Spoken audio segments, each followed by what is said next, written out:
So I did about 5 or 6 flights with this drone. This is the BabyHawk 2 HD, which is the best drone I have. You know, small drone that I'm trying to get under 250 grams. I tried this on a Phantom, GepRC Phantom, which is like a 2-inch, and it was just way too shaky, and GyroFlow couldn't straighten it out, and there was a lot of jello, and it was bad. So anyway, I put it on the BabyHawk. I had to put a new flight controller in it. That's why I was using the Phantom, and I tried it on another drone too, but the BabyHawk flies really good. Same with the GepRC Smart 35 is a good one too for this.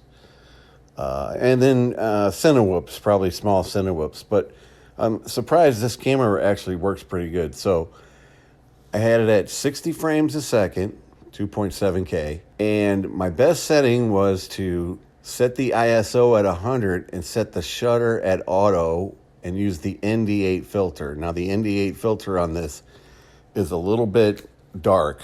So if you look at the settings, you'll notice I turned up that exposure, EXP, to plus 0.3. And all the other settings I tried, when I tried the 60 FPS with 120 frames per second locked in, it was too dark. The ISO was locked at 100. Maybe if I would have turned the ISO up to 200, that might have worked, but I ended up using up all my batteries. But this was all experimental for me because I'd never used GyroFlow before and I'd never used this camera. So these are the settings. If you're wondering, this is a pretty good jumping off spot for you. On a sunny day, now it wasn't super sunny because it's getting to be wintertime and the sun was really low in the sky, but it was pretty bright out today. So, you know, if you're not familiar with any of these softwares or the camera, I just wanted to share this so people wouldn't have to completely guess. There's no way to look at what you're going to get unless supposedly there's an app you can use on a Google phone or an Android phone, but I don't have an Android phone. But if you have an Android phone, there's an app you can get supposedly to plug this in, and you can kind of get a view of the camera, like as a web camera, of what you're going to see. So what I had to do was just make some flights and then take the SD card out, you know, I actually just plugged the camera into USB and look at the flights and then make some adjustments and go back out. Kind of a pain in the ass, but you know, it always is. And so these are the best settings I found today.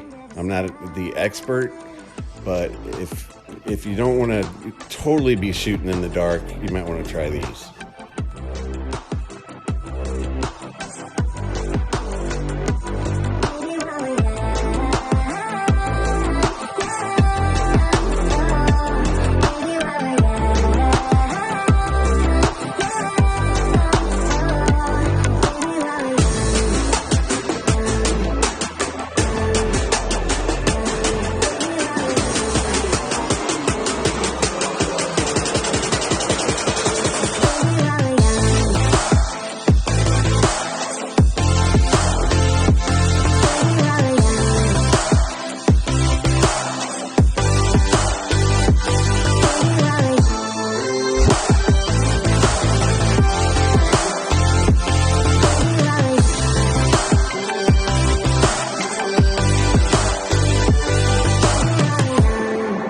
The most of this night, come on baby, take my hand. And we don't need to do the things we don't want to do.